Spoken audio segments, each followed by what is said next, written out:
I'm Major General Ulysses S. Grant, and you find me in my headquarters near Chattanooga, Tennessee. And I should like to reflect with you at this time about my 5 days in Chattanooga, the first 5 days, and breaking the siege at Chattanooga or establishing the cracker line. Now, General Thomas was bottled up there in Chattanooga, which is in a valley about 4 or 5 miles long, with about 45,000 troops. And they've been there for a month, getting low on rations. And as I said, coming up that 60-mile trip from Jasper, Tennessee, up Waldron's Ridge and through the Squatchy Valley to get to Chattanooga, the only way to get there that wasn't blocked by the rebels, I saw 10,000 dead animals and horses and 500 wagons sunk up to the bed of the wagon, immovable. And we can't bring in supplies that way because the route is so torturous and demanding that the wagons have to carry enough forage to feed the animals pulling the wagon, and the tougher it got to pull, the more forage they had to carry and less supplies. So that was untenable. I arrived in Chattanooga on the evening of October 23rd in '63 and met with George Thomas and his staff and asked his staff for reports to tell me the status as they knew it. And I was very impressed with C.F. Baldy Smith, his assessment. He was at that time chief engineer of the Army of the Cumberland. He'd been sent away from Hooker and the Army of the Potomac a little while before because he'd been critical of Hooker and Burnside after Fredericksburg, so the president sent him out west and removed him from the people he was criticizing. But he has assessed the situation of how to break this starvation. And indeed, Thomas had approved it, and they were but waiting for me to approve the order, and I'll talk about that in a moment. But I want to give you some background before I got there. On October the 9th, Jefferson Davis came to Lookout Mountain to visit with Bragg, but he wasn't there on a pleasure trip. 12 generals on Bragg's staff, including General Longstreet, had requested of President Davis that he be relieved of command, that they no longer have to serve under General Bragg. This was quite a predicament for Davis because since he couldn't send help, he went himself. And he was trying to put out these fires within his upper command. And he reached the resolution ultimately of telling Bragg, send Longstreet to Knoxville against Burnside, and we'll save East Tennessee, and also it would get his leading critic out of his campfire, so to speak. So that was what Davis did. But while Davis was there, under his inspection, he made a statement to the troops and others and said, talking about the fortifications on Missionary Ridge, Lookout Mountain, Raccoon Mountain, blocking all the entrances to Chattanooga, holding the army virtually under siege. But he said, these dispositions, faithfully sustained, ensured the enemy's speedy evacuation of Chattanooga for want of food and forage. Possessed of the shortest route to his depot and the one by which reinforcements must reach him, we held him at our mercy, and his destruction was only a question of time. Now I would point out, he said these dispositions faithfully maintained ensured the enemy's speedy evacuation, etc. Well, they weren't apparently faithfully maintained, and we'll talk about that in just a moment. So when I got there the night of the 23rd, I took the reports. The next morning, I went out with Baldy Smith, General Smith, and General Thomas, and a party of about 12 of us all together, and rode to see Chattanooga, the flying bridge between Chattanooga and Moccasin Bend, and they took me to Brown's Ferry, which in the Moccasin Bend, which is shaped like this, facing southward, the Tennessee River flows around it. Chattanooga is here, the river goes around it, and go to the west toward Bridgeport, Alabama, and supplies. Well, there was a flying bridge between Chattanooga and Moccasin Bend, and Smith was suggesting build a pontoon bridge on the north side of the river, connecting Moccasin Bend with the roads leading to Bridgeport, Alabama to the west, and ferry the supplies across Moccasin Bend, the flying bridge, and then into Chattanooga. That road would be under cover, out of sight of the guns on Lookout Mountain, and certainly on Missionary Ridge, several miles to the east, and it seemed plausible. In fact, absolutely workable. Again, I wondered why Rosecrans hadn't ordered it to happen. So I approved the plan, and I also did something out of the ordinary. I appointed Baldy Smith in command of the operation. Now that's out of the ordinary because at this time he's a staff officer and not in direct command of troops. But since he had developed that plan, worked so diligently on it, and come up with such a good plan, I felt that he should be in command of it and placed him in command. General Thomas had no objection. I, in fact, approved of it. So what happened was that I got there the night of the 23rd. The first day I was there, the 24th, I did the inspection tour and was astonished also when we went to about 3 different places where the pickets are maybe, they're scant feet apart across the streams or the creeks. They saw us, obviously we were officers of some import, and they never bothered to even raise a musket. I wondered about that, but I found out afterward, Baldy Smith, General Smith, told me that there was a tacit agreement between the two sides at the pickets where they were drawing water from the same stream and that close that they agreed not to fire on each other, an act of man-to-man humanity. Also, it was another example, I think, that the Confederates felt we were just prisoners of war feeding ourselves. And I spent the 24th, that first day, taking my inspection tour and looking. And I also decided not to bring Hooker, who's at Bridgeport, Alabama, where Thomas had sent him, into the situation in Chattanooga. And I had ordered Sherman, coming from Memphis on the Memphis and Charleston, to hurry, but not to come into Chattanooga because they were already starving and couldn't feed their horses and mules. There's no need to bring them into Chattanooga, 2 more large bodies of troops, to eat up what was left when they could stay on the railroads and feed themselves.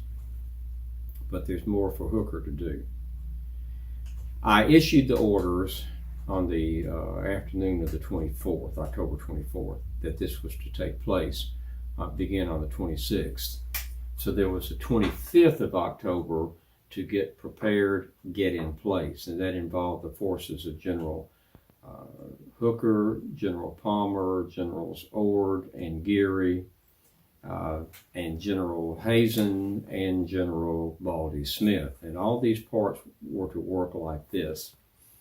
On the morning of October 26th, Hooker was going to leave Bridgeport, Alabama, cross the Tennessee River, and march north along the side of the river and the Chattanooga side of the river and come up to, he was to come out at Wauhatchie, Tennessee, which is several miles, 4 or 5 miles north of Chattanooga. General Howard was to march to Brown's Ferry, and General Geary was to stop about 3 miles south of Brown's Ferry, all facing the enemy, Lookout Mountain.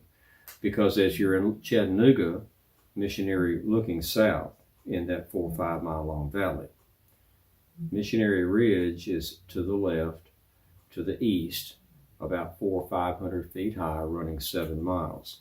The Chattanooga Valley, with Chattanooga Creek running down through it south, comes across. Then Lookout Mountain soars about 1,200 feet straight up the north end of it, right there at the Tennessee River. And the Tennessee River goes in a horseshoe right there at the foot of Lookout Mountain. James Longstreet is on top of Lookout Mountain up there on that end, looking down at me. And he and Bragg were up there before I got there saying, this is where they may well try to do something. But they didn't really believe that we would do anything. So the morning of the 26th, Hooker leaves Bridgeport and starts moving north to cross the Tennessee River and come up beside Chattanooga, north of Chattanooga, to come out on Wauhatchie, Tennessee, there on the river. Oliver Ord goes into Brown's Ferry, and General Geary stopped 3 miles south. And that was begun on the morning of the 26th. That's the 24th, the 25th, and the third day, the 26th, the movement begins. And as Hooker comes up to Wauhatchie, General Palmer is crossing the river and going down behind Hooker to cover his rear as he goes into Wauhatchie. So you've got Hooker, Ord, Geary, and Palmer. At about 1 or 2 o'clock in the morning of the 27th, into the fourth day, 4th, 24th, 25th, 26th, 27th, a full moon, and about 50 pontoon boats with 50 men in each boat, or I'm sorry, 30 men, 35 men in each boat, get into the water, and they are to float down the river with the current. Now they had paddles, oars rather, but they were only used to steer. And that's a 9-mile trip down that river and back around to Brown's Ferry. From Chattanooga down and around to Brown's Ferry, 9 miles by water, with Confederate pickets almost the entire way, or along the entire way, on a moonlit night. About 1,500 men in some 50 pontoon boats. And General Hazen is in the 4th boat. Lieutenant Colonel Foy of the 23rd Kentucky is in the 1st boat.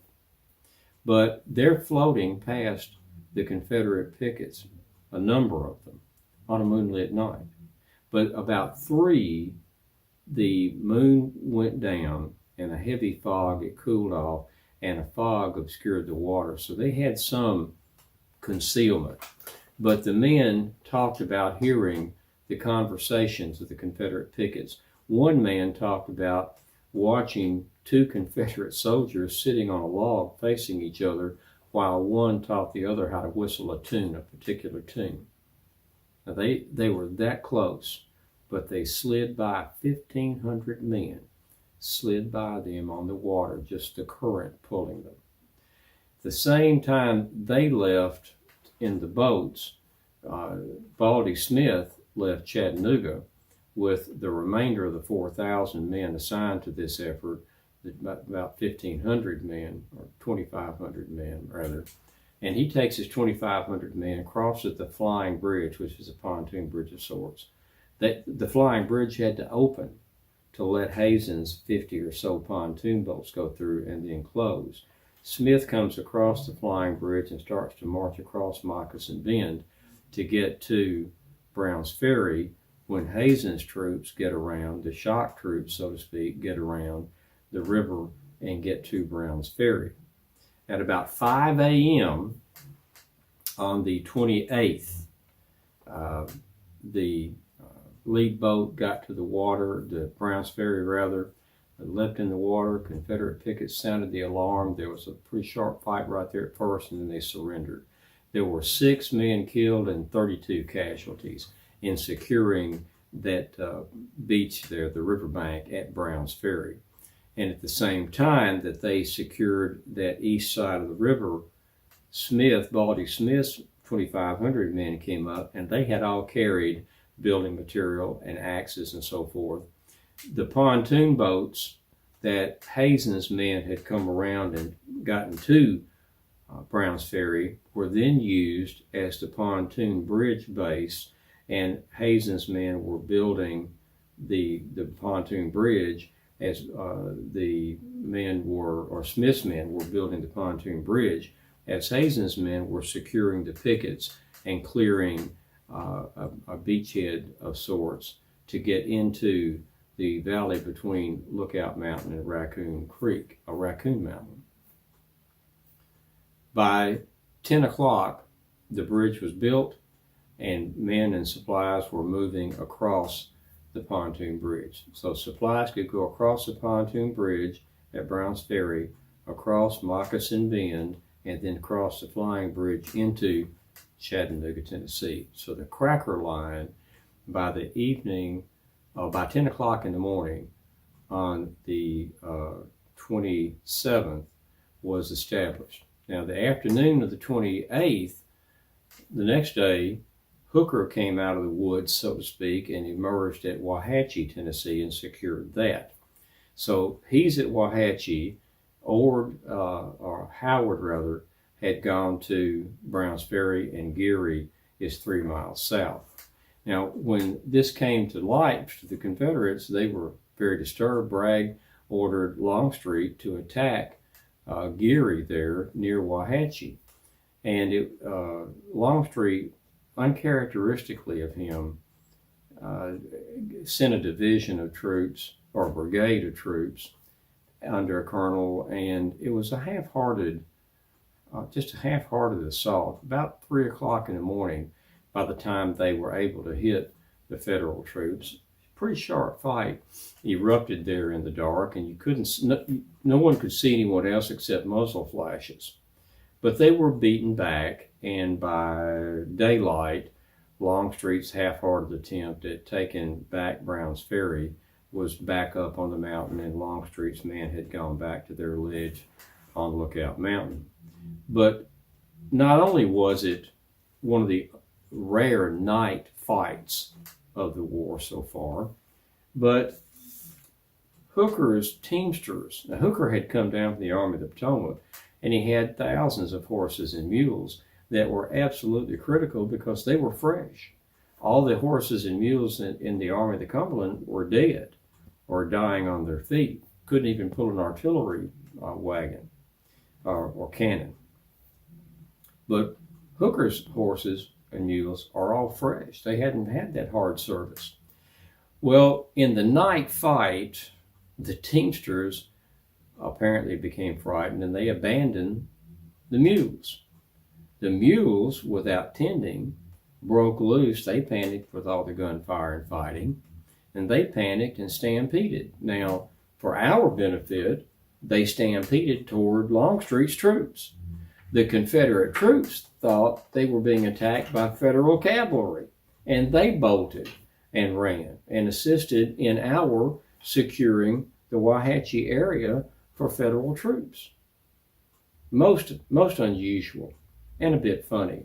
But one Ohio infantryman, whose name I do not know at this time, wrote a poem about the charge of the Mule Brigade. He wrote something of an ode, and it's on the line of the charge of the Light Brigade.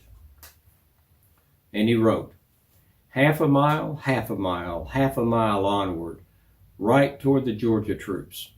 Broke the 200. Forward the Mule Brigade, charge for the Rebs, they neighed. When can their glory fade? Oh, the wild charge they made. All the world wondered. Honor the charge they made. Honor the Mule Brigade. Long-eared 200. I thought that had some humor to it. Night fight, the charge of the Mule Brigade. Unfortunately, they were Federal mules. They charged and stampeded toward the Confederates. So by the end of the evening, of the 28th into the 29th, Browns Ferry was absolutely secured. We now have an open road from Chattanooga, or open passage, via the Tennessee River, going up to Browns Ferry, going down the Tennessee 8 miles to Kelly's Ford, and then Kelly's Ford has an 8-mile trip to Chattanooga with a good wagon road that's covered from Confederate fire. So we have our cracker line established. And a note of interest, I think, is between Browns Ferry and Kelly's Ford, the Tennessee narrows a great deal and becomes very fast-moving and rushing. The steamboats aren't powerful enough to control the boats in the current, so they have to be roped and controlled and pulled through that water so they won't run away and crash or sink. But we've got, between railroads, wagon roads, ferries, rope pull steamboats, and then more wagon roads into Chattanooga, within 5 days of my arrival there, we are opening food. First food came, and then ammunition. And within a week, the Army of the Cumberland was completely fed and began rearming. I telegraphed General Halleck the night of the 28th when I was told about Hooker being at the Wauhatchie and all the other pieces having fallen in place. I telegraphed him that evening and said, General Thomas's plan for securing the river and Southside Road hence to Bridgeport has proven eminently successful. The question of supplies may now be regarded as settled. If the rebels give us one more week, or one more time, I think all danger of losing territory now held by us will have passed away, and preparations may commence for offensive operations. So within the 5 days of my arrival in Chattanooga on the evening of the 23rd of October to the evening of the 28th of October, I have been able to, following the plans that were already developed and approved by General Thomas, I merely ordered them to be implemented, some substantial feats of floating past the river or down the river past Confederate troops, night fights, the Mule Brigade, and all of this done under the noses of the Confederates who thought they had us firmly corked in a jug. All of that transpired. So that is what I would reflect with you about 5 days in Chattanooga. My next reflection, I'm going to look back and reflect on the battles for Chattanooga, Orchard Knob, Lookout Mountain, and the battle for Missionary Ridge. What happened, what should have happened that didn't, and the outcome. But for the moment, I have said quite enough. I do not want to, as they say here in Tennessee, wear out my welcome. So for the moment, and until our next time to come together for reflections, I am Major General Ulysses Grant, bidding you an affectionate adieu.